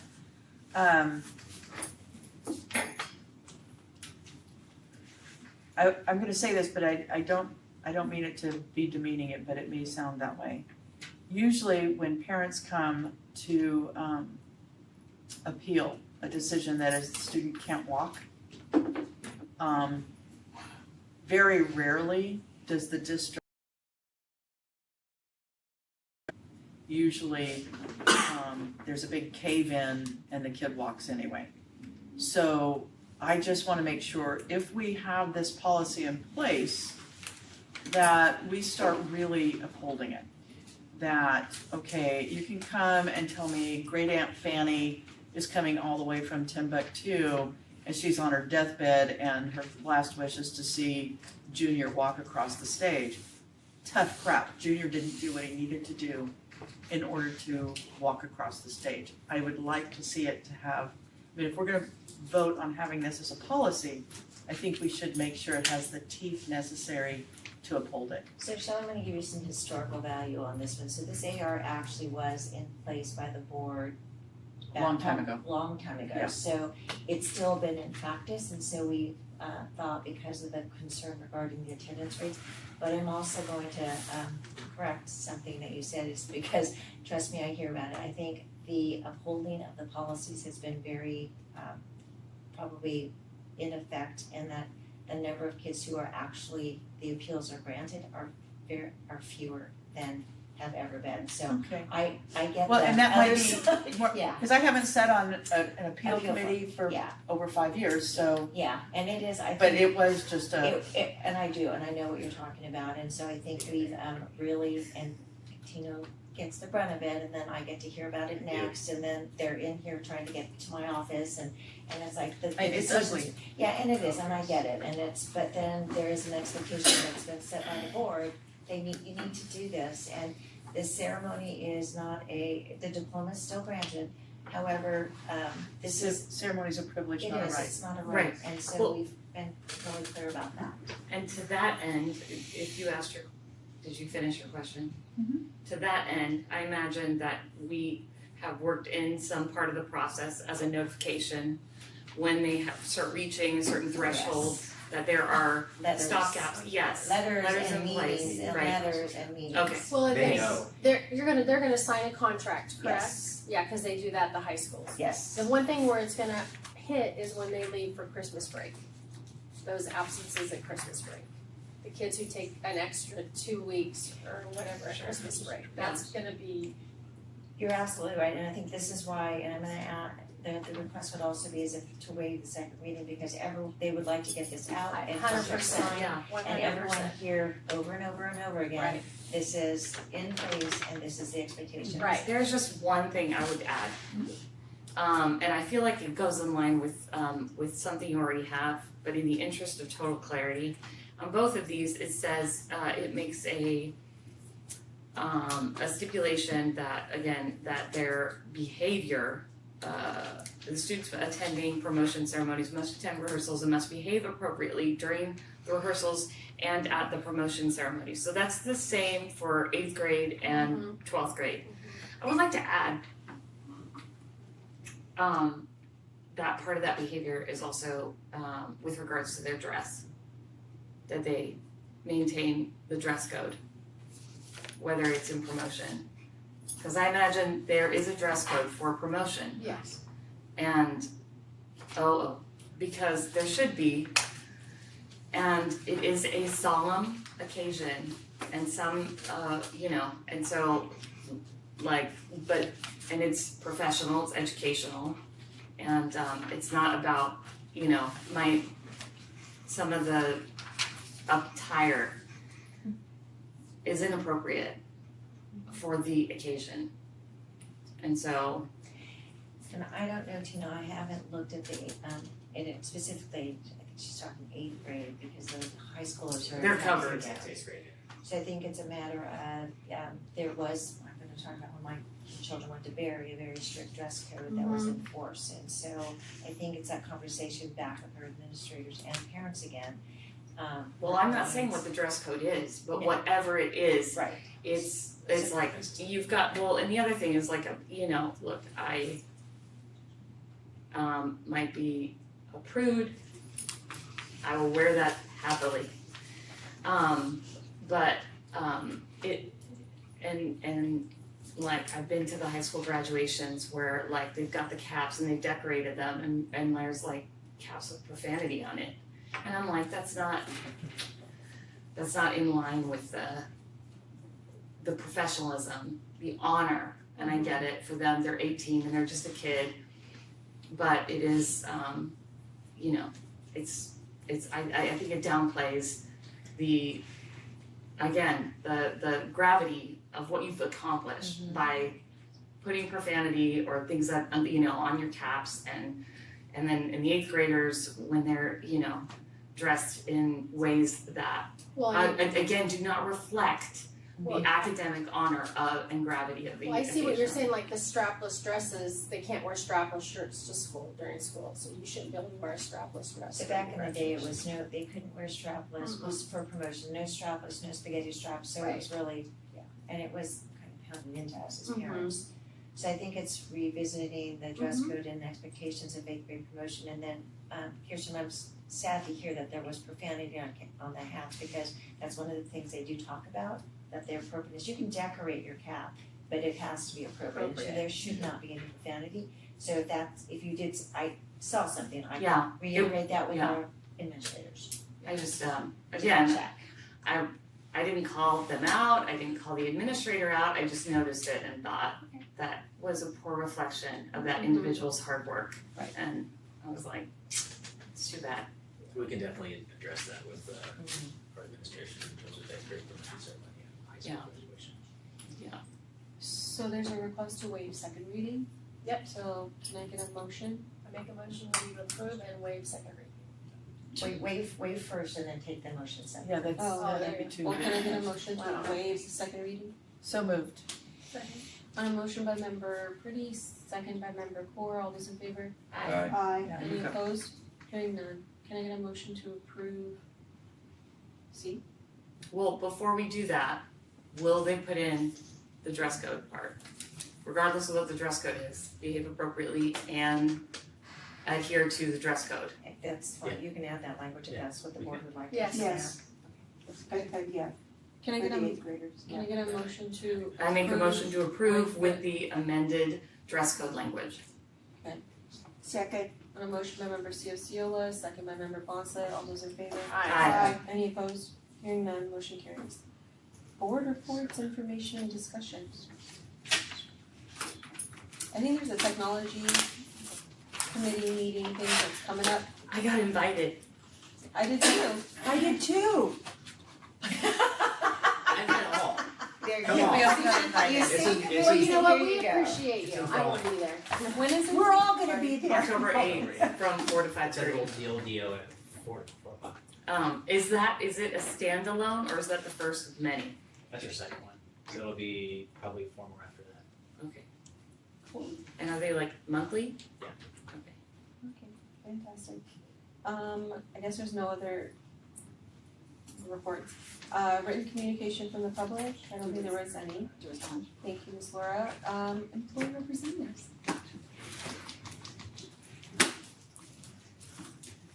Good evening, everyone. I'm Mercedes Geraldo, and I'm the chapter president of the California School Employees Association, Chapter 265.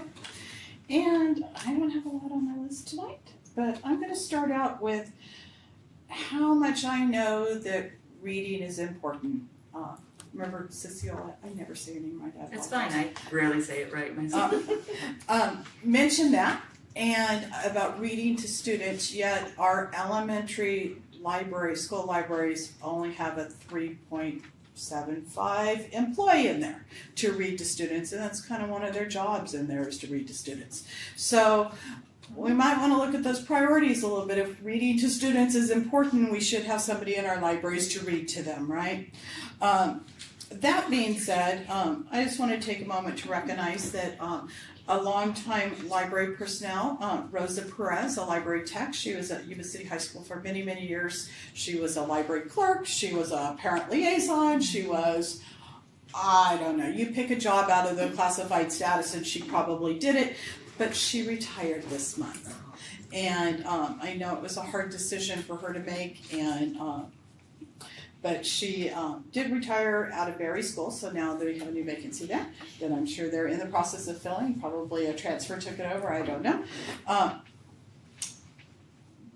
But also, I'm going to add to that as a mid-year retirement is that I, through our labor management meetings, brought up an issue that I felt needed to be addressed, and that's the fact that we recognize our retirees in May for the whole entire school year, and our certificated staff almost exclusively retires at the end of the school year because that's contractual, right?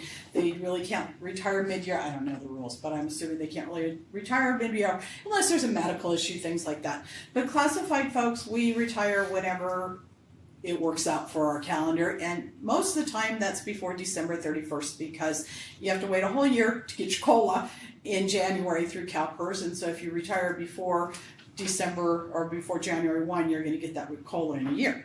That being said, I brought it to Jordan that can we maybe recognize those mid-year retirees in a celebration in January with the board, and I think that's going to work out for us. And so I appreciate that because we need to be able to recognize those people. As you know, many people retire and they move away.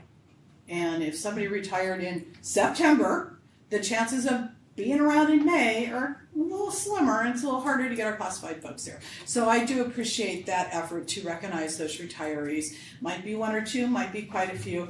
One day it's going to be me, so watch out. That's my threat, my promise, however you want to take it.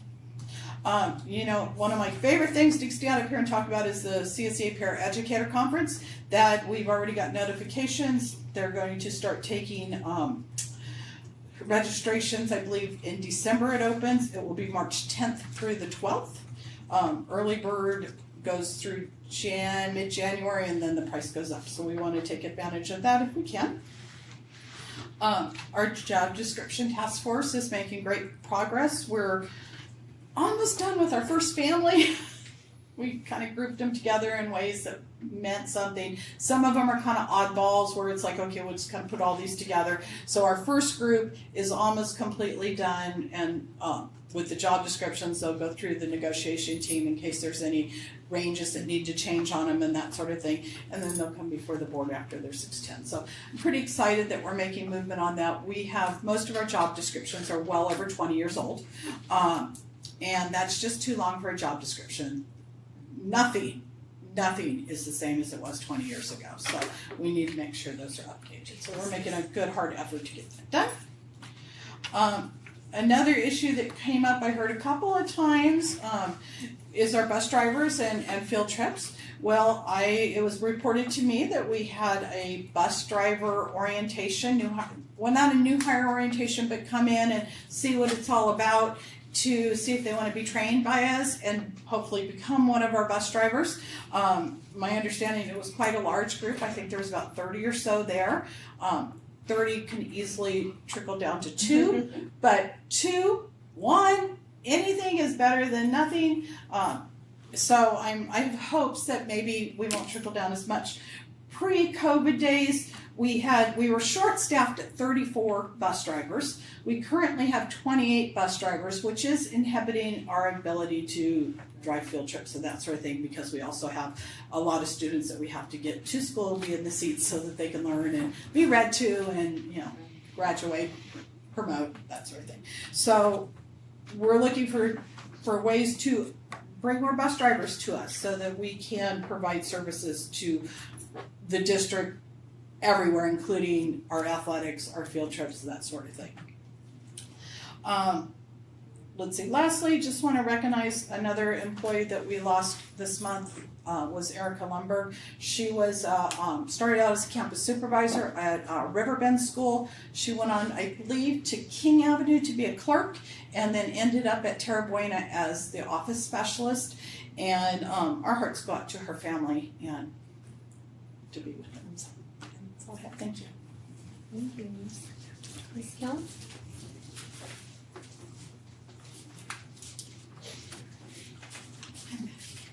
That's a different role.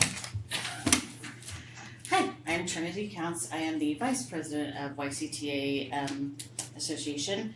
So first I'd like to congratulate everybody from AK. I know those teachers, those are very hardworking teachers, and I was really happy to see Rocco celebrate their warmth and how much they give just to the school itself and to the community of AK. I enjoy the monthly updates on the days I'm not here. And Heather is here. I am in the web world listening. And so I'm hoping that those monthly updates, or bi-monthly, I don't know how often they're happening, they seem to be monthly right now, will help lead to more communication between the schools, cohesiveness and camaraderie in our district so that we start recognizing that we are a unified district. I also wonder if somehow we can get those presentations highlighted somewhere on the website, because very few people know that you are highlighting each school unless that news has been leaked out or people actually read the board meeting packets, which isn't that many. They don't just die for it? No, I had to show people where the board meeting agenda was during my Avid meeting today. I'm like, it's right here.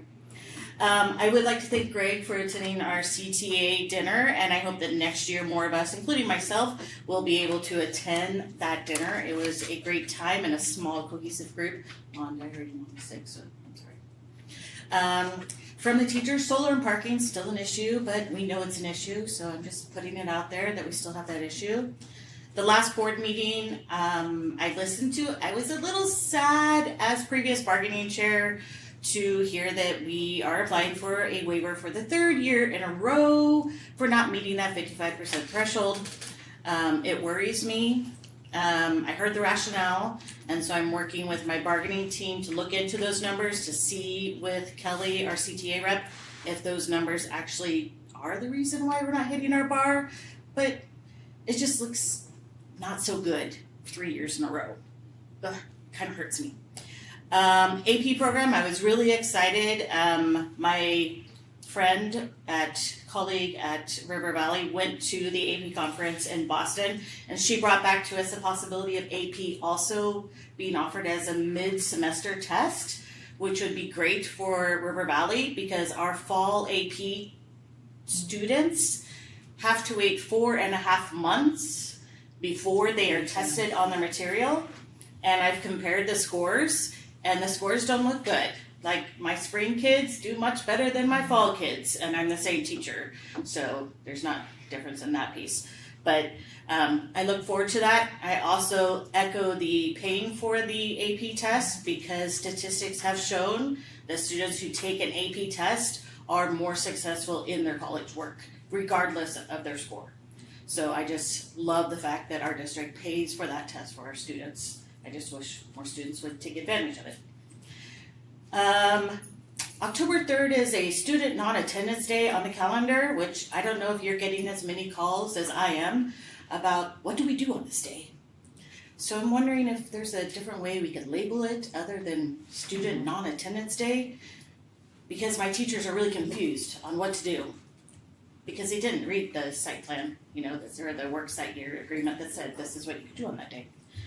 And October PD coming on the 6th, so it's really nice that those 4 days are a small respite for all of our teachers in this school year. I'm slightly jealous of the fact of my 3 executive board members that will be taking a week off next week, and I will not be taking a week off. I will be pushing through. Yeah, pushing through. But on note, that October PD last year killed me. 3 sessions is a lot for the brain, especially like not having a lot of time off before getting a whole bunch of PD. And so I mentioned to Nick last year, like, can we do 2 sessions and then like a cohesive group get together, everybody share kumbaya type of thing, because I teach the 3 sessions too and I get tired too. So yeah, in the next few weeks before our next board meeting, I just ask each of us to think about what one thing can we do better and try to do better, because that's my motto this year. How can I do one thing better? And I'd like to say happy second day of fall, even though it doesn't feel like fall. Thanks. Thank you. I know, so How many people get the PD flu? 99. Oh, 99. we'll have the PD flu. Comments from board members? Yes, I just want to say thank you. Mercedes brings up the paraeducator conference, and I love the culture of our district as a constantly learning and constantly improving. And I think we've shown that we appreciate and send people to that, and would love the opportunity, making sure that when we do that, we are giving new people every year the opportunity so that they can also bring back that and share that with their team. I think that'd be very valuable to ensure that those are new. I have something. A couple weekends ago on Saturday, I participated in a fundraiser for River Valley Athletics. Battle for the paddle. It was so much fun. First responders. So how much fun is that? You got firemen, EMT, policemen. All so cute. Yes, that's why I went. I told my husband, because it was a team. He goes, I'll be your team. I go, no, I got a girlfriend. We're going, you can stay home. But anyway, Gabe Ramirez and Tanya Colburn put it on. It was amazing. It was so much fun. And that was their first one. And it was just ran extremely well. And they took very good care of us. And it was a lot of fun. Did you win? You know what? There was 12 teams. And I think my ex-honker softball player friend that was my partner, we got 6th place. Yes. The firemen were nice. And they played us very, they didn't try to kill us, but it was fun. It was really fun. I just wanted to make a comment about reading to students. When I was in the classroom, I read to my kids every day, and so did my other teachers, especially right after lunch. They're sweaty, they're hot, they come in, and they sit down, and it's a way to quiet them down. And I read to them every single day, and as did my colleagues. And as to the librarian, they're only there for 3.5 to 4 hours a day, but they are very busy checking books out, and also at Tierra Buena especially, it was the computer lab and the library. So they're helping kids get onto the computers, because the teacher's in there too, but so that they were helping me do that, plus check out books. They really don't have time to read to kids, but we read to kids every day. I just wanted you to know And that. I wanted you to know that I read to my kids every day. Well, I always say, I volunteer as tribute when it comes to that. So I always appreciate those principals that reach out to me and have asked me to take. I'm so far, I've said yes to every one of those that have come. Can I say one thing? What Tierra Buena did when my kids were there, 8th graders read to the kindergartners. Yeah. Every single Friday. And I remember my son doing it and my daughter doing it because they both went to TV. And then the 1st graders would write them a letter when they graduated thanking them for being their reading partner. So I wish they did reading buddies. I kind of wish some of the elementaries could possibly do that more. It wasn't just 8th grade and 1st grade. It was down to 5th graders. Yeah. 5th graders had reading buddies too in the kindergarten and It's first so grade. awesome. Yeah. I was not to go all deep in the history, but I was a library assistant when I was in the 5th grade, so that the librarian could do other things. I was the one shelving the books, and it was an honor because I had a job and I got to go to the library during class, and You knew that Dewey Decimal System. I did, and I do. And that's how, I think that's the whole point of Chore Corps at Berry, because Yes. I did it in 7th grade and I would go help my 1st grade teacher, and so I would be doing tasks for her, and I feel like that's something, I don't know if the other schools do that too. Some of them do, and they do have reading buddies still. But at I some grade think levels. that That's would just awesome. be There's super also useful. it's almost like a national program that I've seen something about. It's called Grandpa Readers, where, old retired folks come in and read. Yes. And my question on that is, if a grandpa or grandma wanted to go in and read to kids, do they need to be fingerprinted? Yeah, so we do have our fingerprinting process and policy. Even if they're not alone with kids? Is it I guess it's gonna be that's It depends on, it's how long they are, It's a it's one-off. how many days they come into the classroom, I think isn't that it, Scott? Jordan, isn't that it?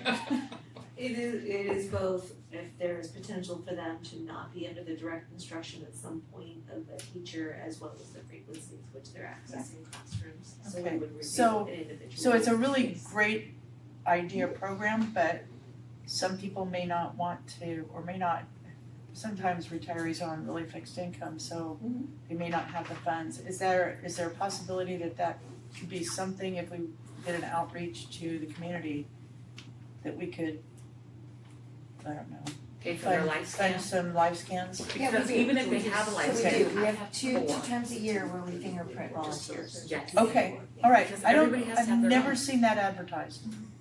Nobody will take the other person's life scan. I've never seen that advertised. It's ridiculous. The other thing You that they think can maybe do the government wants our is money? not just read to kids, but they can listen to kids read. Yes. That's- Right, that's actually Listen to just like as the important. first graders read, that's a really important job too. Alright, comments from superintendent? Yeah, just a couple things.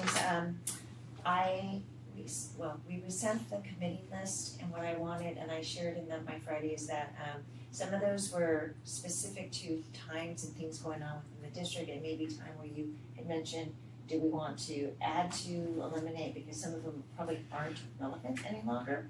But technology will be meeting. I do think has been conversation about grad committee.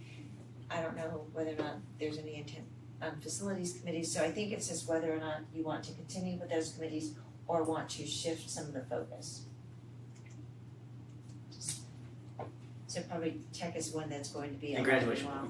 Yeah. We have some stuff that we need to address. But we don't have any curriculum committees right now, or any upcoming?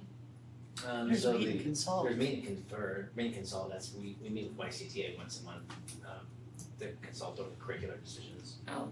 We just had that meeting last Thursday. And government liaison continues. Would it be appropriate to maybe add it onto like an agenda where we can maybe discuss like what's out there and then maybe give you guys like topic areas and you guys see if it's within our jurisdiction and or if there's something that you guys have already embedded that we can help support? Absolutely. If that, it's not supposed to be an action item, I don't think, but well maybe, no, it's not. But if there's something that maybe we can. We can do that. I'll put some stuff together and then we can have the conversation. And then Monday, September 29th from 2:15 to 4:15 here in the district office. If you need a new staff badge updated for the 25-26 school year, come on in and get your picture taken. At what time? Monday, September 29th, 2:15 to 4:15. I can never use my badge for anything. What do y'all need your badges for? I wear them when I go to one of the schools. Yeah, when you go to schools. Well, yeah, but I get one of the visitor stickers. 2:15 to Oh, I From wear, 12:15 I to have 4:15. use the badge. Is it 12:15? Do we need a new badge? 2:15. 2:15. Not Oh, I guess sorry. we had it 2:15 to 4:15. It's late. We never really go this late. That's why. Pictures. Okay. Anything else? Can I get a motion? Oh, next board meeting is October 14th. Open session is at 7. Can I get a motion to adjourn? So moved. She won. Second. Sorry, Lon. Okay, on a motion by member Pretty, So seconded by member Steele, all those in favor? We're not Aye, opposed? Hearing We're none, not motion doing carried. it before